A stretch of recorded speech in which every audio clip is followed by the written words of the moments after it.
என்ன தெரிகிறது?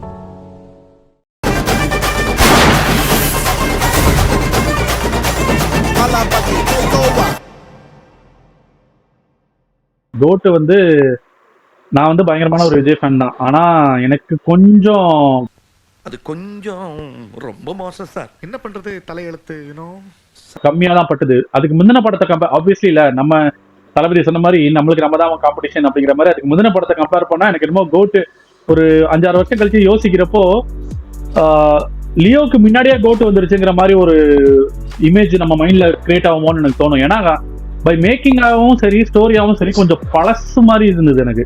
அந்த ஃப்ரெஷ்னஸ் இல்லை, அந்த கலர் பேலன்ஸ்லாம் ரொம்ப ஒரு மாதிரி நார்மலா டல்லா சட்டிலா தான் இருந்தது. கதையும் பெருசா டிஃப்ரெண்டாலாம் கதை ஓகே, விஜய் படத்துல கதையெல்லாம் நம்ம எதிர்பார்க்க மாட்டோம். மாஸ் சீன்ஸு, சில எலிவேஷன்ஸு, ஒரு 2-3 சீன் நல்லா இருக்கணும் அப்படிங்கிற மாதிரி எதிர்பார்ப்போம். இதுலயும் இருந்தது. பட் ஆனா நம்ம பார்ப்போம்ல, ஒரு 10-12 வருஷத்துக்கு முன்னாடி வந்த மசாலா படங்கள் இருக்குல்ல, இந்த பரமசிவன், வேட்டைக்காரன், அந்த அந்த மாதிரியான ஒரு மசாலா படம் மாதிரியாவே இது மாதிரி எனக்கு தோணுச்சே தவிர ரொம்ப இப்போதைக்கு இருக்கிற ஆக்ஷன் மூவிஸ் லியோ மாதிரி ஒரு இன்டென்ஸான ஆக்ஷன் மூவி மாதிரி எனக்கு படலை. அதுவும் முக்கியமா எனக்கு ரொம்ப அப்செட் ஆனது வந்து விஜயோட கெட்டப் தான். ஏன்னா நம்ம விஜய் பார்க்கறதுக்கு நல்லா அழகா இருக்கணும்னு எதிர்பார்க்குற ஆளு, ஓகேவா, பார்க்க நல்லா இருக்கணும், அப்பியரன்ஸ் செம்மையா இருக்கணும் அப்படிங்கிற மாதிரி நினைப்போம். ஆனா அந்த வயசான காந்தி கேரக்டருக்குமே பார்த்தோன்னா அது தாடியெல்லாம் ஒட்டு தாடியும் கிளீனா தெரிஞ்சது. பையனை வந்து கெடுத்து விட்டானுங்க. அது வந்து ஏதோ டிஏஜிங்னு சொல்லி அதுக்கப்புறம் அது நருட்டோ விஜய் மாதிரி ஆயிட்டானு. நருட்டோ மாதிரி முடியெல்லாம் வச்சு கேட்டா 2K கிட் அப்படிதாங்கிற மாதிரி ஏதோ ட்ரை பண்ணிருக்காங்க. அது சுத்தமா சூட்டே ஆகல.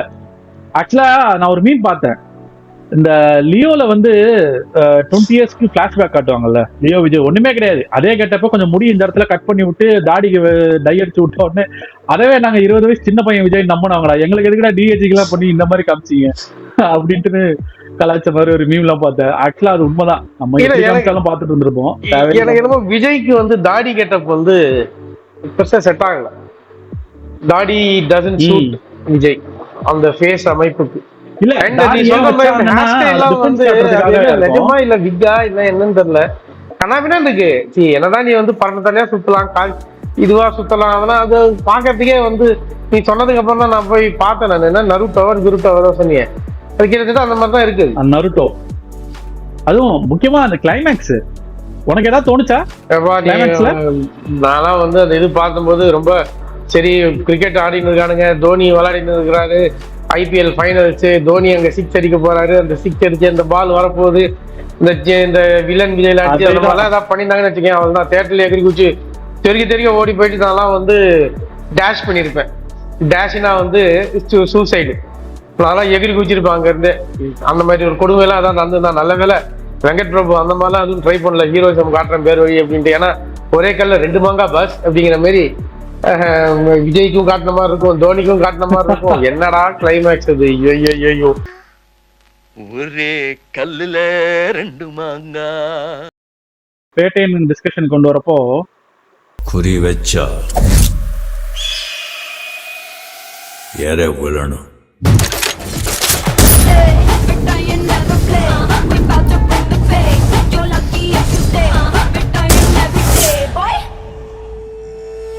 வேட்டையன் வந்து எனக்கு நம்ம ஏற்கனவே அதை பேசியிருக்கோம்ல, எந்த ஒரு மசாலா படத்துக்கும் இந்த காரணம் காரியம்னு ஒன்று இருக்கும். அப்படிங்கிறப்போ அந்த காரியம் நடக்கிறது இன்ட்ரெஸ்டிங்கா இருக்கும். என்ன காரணங்கிறது தான் ஒவ்வொரு படத்துக்கும் பார்த்தோன்னா வித்தியாசப்படணும், ஆனா ஒரே காரணமா இருக்கும். அது வந்து ஒரு கார்பரேட் வில்லன், இல்ல விவசாயத்தை காப்பாத்துறேன், இல்ல வந்து நாட்டுல நடக்கிற அநியாயத்தை தட்டி கேட்கிறேன், இல்ல என் குடும்பத்துல ஒண்ணு தப்பாய் போச்சு அதுக்காக நான் நாட்டை காப்பாற்ற வெளில வந்தேன், அந்த மாதிரி.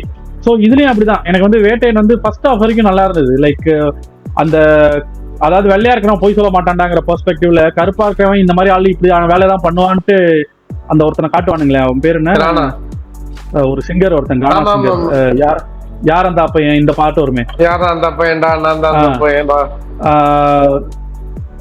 அந்த பையன், அந்த பாட்டு பாடுற பையன், அவனை காமிச்சிருப்பாங்களா, அது அந்த ட்விஸ்ட் ரொம்ப நல்லா இருந்தது உண்மையிலே. நம்மளே படம் அப்படிதான் பூராவே நினைச்சோம். வந்து படம் நல்லா தான் பார்க்கப்போ. twist ஆமா, வச்சிருந்தாங்க. அப்படிங்கிற ஆமா, மாதிரி தான் அதாவது நினைச்சோம். நான் அதை எப்படி பார்த்தேன் அப்படின்னாக்கா you should not be judgemental without knowing facts. அதுதான் ரஜினியும் பண்ண தப்பு. கரெக்ட். ஸோ அது ஒரு நல்ல ஒரு மெசேஜ். எனக்கு இன்னும் பிடிச்சது வந்து அந்த பில்டப்லாம் பெருசா கிடையாது. ரஜினி படங்கிற பில்டப்லாம் வந்து கிடையாது. ரொம்ப நீட்டா எடுத்துன்னு போயிருப்பானுங்க. ரொம்ப சட்டில், நிறைய ட்விஸ்ட் படத்துல.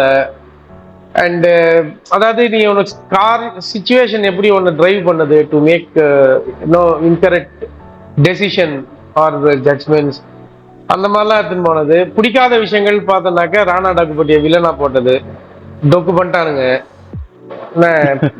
ஒரு கிளாசி வில்லனா காட்டுறேன் பேர் வழின்னு சொல்லி என்ன பர்சனாலிட்டி அந்த படத்தே பாரு. ராணாவை என்னமா இருக்கான் ஆள் பாக்குறதுக்கு, போயிட்டு மொக்க பண்ணி.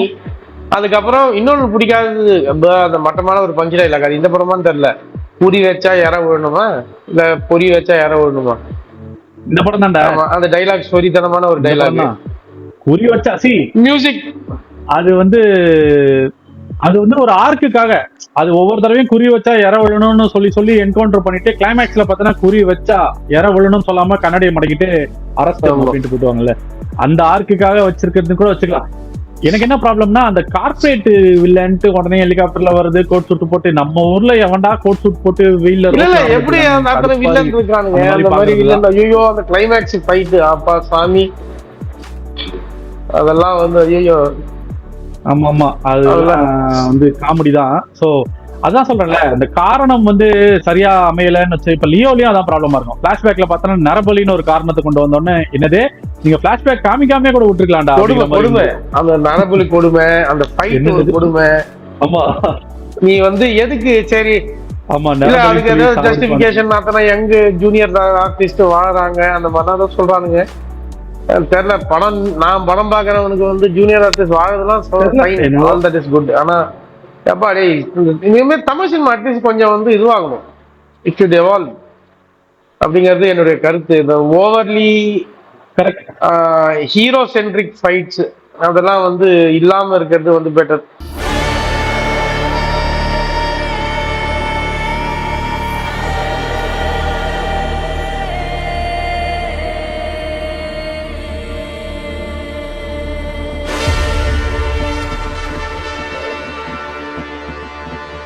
அடுத்தது தங்கலான் பார்த்தேன்னு வச்சுக்கேன், விக்ரம் படம். நான் அதுவும் பார்த்தேன். நான் அது ஓடிடில தான் பார்த்தேன். எனக்கு வந்து நான் உண்மையிலே சொல்லணும்னா ரொம்ப எக்ஸ்பெக்ட் பண்ணேன் அந்த படத்தை. ஏன்னா உண்மையை மட்டும் தானே பேசுவோம். ஆமாமா, உண்மையதான் சொல்றேன். கேஜிஎஃப்க்கு கேஜிஎஃப் பேஸ் பண்ணின ஸ்டோரி அப்படிங்கிறப்போ சரி, பா ரஞ்சித் மாதிரி ஒரு டைரக்டர்னா கொஞ்சம் உண்மைக்கு நெருக்கமா ஒரு மாதிரி நல்ல மேக்கிங்ல நம்மளுக்கு தெரியாத விஷயத்தை எதை கொண்டு வர போறாங்க போல இருக்குங்கிற மாதிரி நினைச்சேன். பட் தெரியாத விஷயங்கள்லாம், தெரியாத ஒரு வாழ்வியல் தான். அந்த காலத்துல எப்படிலாம் கஷ்டப்பட்டாங்கன்னு இருந்தா கூட அந்த படம் என்ன மாதிரியான படம்ங்கிறதே எனக்கு ஒரு பயங்கர குழப்பமாயிருச்சு. இது வந்து ஃபேண்டசியா இல்ல இது வந்து இல்ல பூர்வ ஜென்ம ஞாபகம் வர கதையா இல்ல இது வந்து சப்ரஸிங் ஸ்டோரி, அதுல இருந்து மீண்டெடுக்கிற ஒரு சமுதாய பிரச்சனையை பற்றி பேசுற படமா என்னன்னே எனக்கு இதை நான் என்ன மாதிரி பார்க்கணுங்கிறதே எனக்கு தெரியல. அது எல்லாமும் கொஞ்சம் கொண்டு வந்ததுனால எனக்கு ஒரு பக்கம் குழப்பமாயிடுச்சு. உண்மையிலே என்னன்னா அந்த மாளவிகா கேரக்டர் வேற அது இல்யூஷனா நிஜமாலே கேரக்டரா, அந்த சூதுகோவம்ல சொல்லுவான்ல சார் என்ன பண்ணா சார் இந்த வியாதி வரும் அப்படின்னு, அந்த மாதிரி எனக்கு வந்து அதுதான் என்னடா அது அப்படிங்கிற மாதிரி இருந்தது எனக்கு. அப்புறம் ஷால் எல்லாம் போர் அடிச்சு போச்சு, மாத்திரை சாப்பிட்ற விட்டேன். ஐ லைக்கிங் இட் பேசிக்கலி. இந்த நோய் உங்களுக்கு எப்படி வந்துச்சு? என்ன பண்ண பாஸ் வரும்? டச்சி சுமாரா இது எப்படி புரிஞ்சுக்கிறதுனே தெரியல. அதனால கொஞ்சம் டைல்யூட் ஆயிடுச்சு அந்த படத்தோட இது. உனக்கு எப்படி இருந்தது? உங்களுக்கு எல்லாம் ஒரே குழப்பமா இருக்குல்ல அப்படின்னு அந்த சூரியன்ல கவுண்ட் பண்ணி அந்த மாதிரிதான். என்ன நீ சொன்ன எல்லாமே எஸ் ட்ரூ. மாளவிகா மோகன்லாம் அடடா அப்படின்னு பார்த்த இதுல ஆகா மாளவிகா வராளே இப்போ அது என்ன நடக்க போகுது, ஆப்பை என்ன மொத்தமா தங்கமாச்சு, அட இதெல்லாம் சும்மாவா, அட பாவிகளா இதுகளும் சரி பண்ணுதே அப்படிங்கிற மாதிரி. அப்புறம் நடுவுல அந்த ஜமீன்தார் கதை ஏதோ. ஆனா இத்தனை இருந்தாலும் வந்து it is technically very good film. நீ வந்து அது எனக்கு வந்து அது ஒரு தாட். ஃபார் எக்ஸாம்பிள் நிறைய ஆஸ்பெக்ட் இருக்குடா. நீ வந்து ஜிவியோட ரீரெக்கார்டிங் எடுத்துக்கோ, சினிமாட்டோகிராஃபி, அதுக்கப்புறம் செட்டு, அது செட்டா நிஜமா வாட் எவர், படம் ஃபுல்லா அந்த black and white black drop. Vikram எனக்கு தெரிஞ்சு விக்ரம் அந்த சினிமாட்டோகிராஃபர், ஆர்ட், மியூசிக் டைரக்டர் இவங்களுக்குலாம் வந்து ஒரு ரெக்கக்னிஷன் அவார்டு அதுக்கு அட்லீஸ்ட் ஸ்டேட்டு சென்ட்ரல் ஏதாவது ஒரு இடத்துல வந்து கண்டிப்பா கிடைக்கும்னு நான் நினைக்கிறேன். ஏன்னா விக்ரம் ஃபினாமினல் தான். ஆமா ஃபினாமினல் ஆக்டிங். ஆமா. And in fact very well supported by அந்த விக்ரமோட அந்த ஒய்ஃப். ஐயோ சூப்பர் ஆக்டர்ஸ் அவ கூட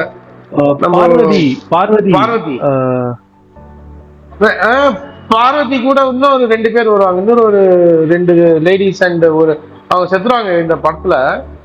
அந்த இதுல அவங்க சப்போர்ட்டிங் சூப்பரா இருக்கும். Parvathy Menon okay, again another very great actress, ரொம்ப நீட் சட்டில். விக்ரம் ஃபினாமினல். அது அந்த இது கேரி பண்ணதும், அதுக்கப்புறம் அந்த சண்டை போடும்போது அந்த நாயோடைய பண்ணியோடைய புலி சிறுத்தை எல்லாம் வரும் சண்டை, அந்த இது அகைன் அந்த பிரிட்டிஷோட பிட்ரையல் அது காட்டுறது அண்ட் அந்த கன்ஃபியூஷன்ஸ். நீ எனக்கு ஒரு ஒரு பாயிண்ட் இன் டைம்ல இருக்கு ஆக்சுவலி தோணிது. இப்போ இன்ஃபேக்ட் வந்து இப்போ பேசிட்டு இருக்கும்போது தோணித்த விஷயம், நம்ம 1000ல் ஒருவனோட வந்து உனக்கு கனெக்ட் ஆச்சுல அந்த கன்ஃபியூஷன். ஆமா ஆமா ஆமா எனக்கு ஆச்சு.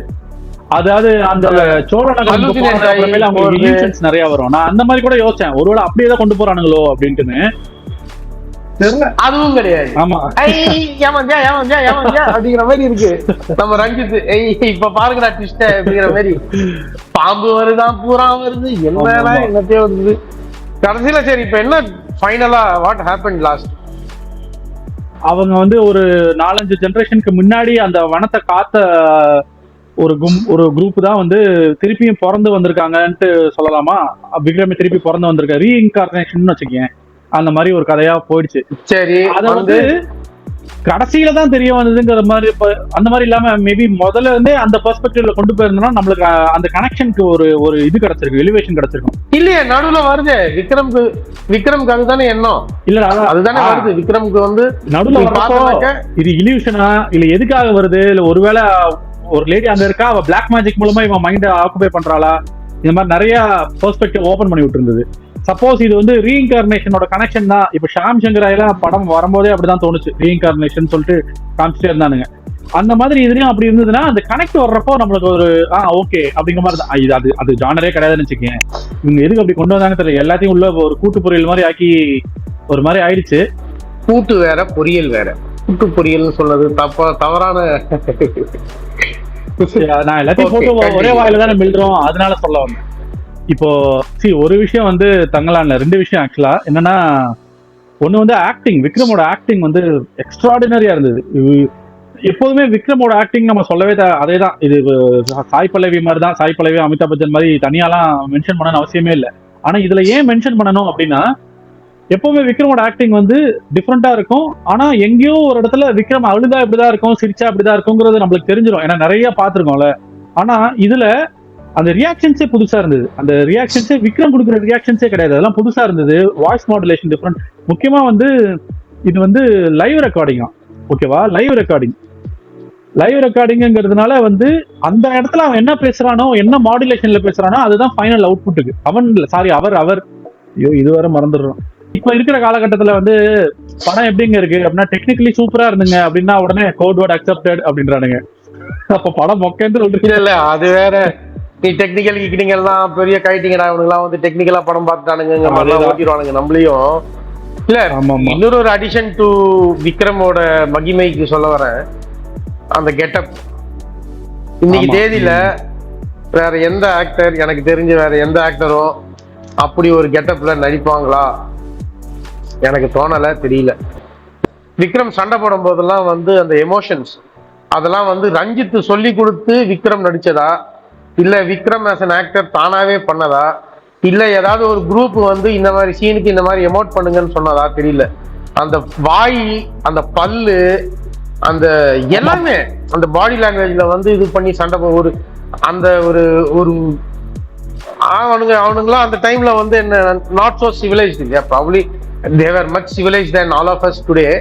ஆனா இன்னைக்கு நம்ம சொல்ற அந்த சிவிலைஸ்டு சொசைட்டில இல்லாத அந்த ஆக்ஷன்ஸ்லாம் இருக்கு பாரு, அதெல்லாம் ரொம்ப பியூட்டிஃபுல். ஒரு சில சீன்லாம் வந்து வாயிலேருந்து எச்சல் ஒழிஞ்சு வருது அந்த மாதிரிலாம் எல்லாம் யார் நடிப்பா சொல்ல இன்னைக்கு. அதுக்கு நான் நீங்க சொன்ன ஞாபகம் இருக்கா உனக்கு வந்து எனக்கு நிறைய தோணும் போது இப்போ எல்லாருமே வந்து இப்போ ஒரு ஸ்டேச்சருக்கு போயிட்டோம் அப்படின்னா நான் இனிமே இப்படி படம் நடிக்க மாட்டேன் அப்படி போட மாட்டேன். இப்போ நம்ம கார்பரேட் வேர்ல்ட்லயே எடுத்துக்கோங்க, நீ ஒரு ப்ராஜெக்ட் மேனேஜர் ஆகிட்ட இல்லை ஒரு டெலிவரி மேனேஜர் ஆகிட்ட அப்படின்னாக்கா நான் போய் கோட் அடிக்க மாட்டேன், நான் இம்ப்ளிமெண்டேஷன் நான் கான்ஃபிகரேஷன் பண்ண மாட்டேன் அப்படின்னு நம்ம சொல்றோம்.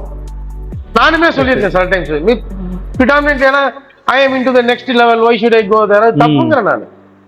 When it is required you should do it.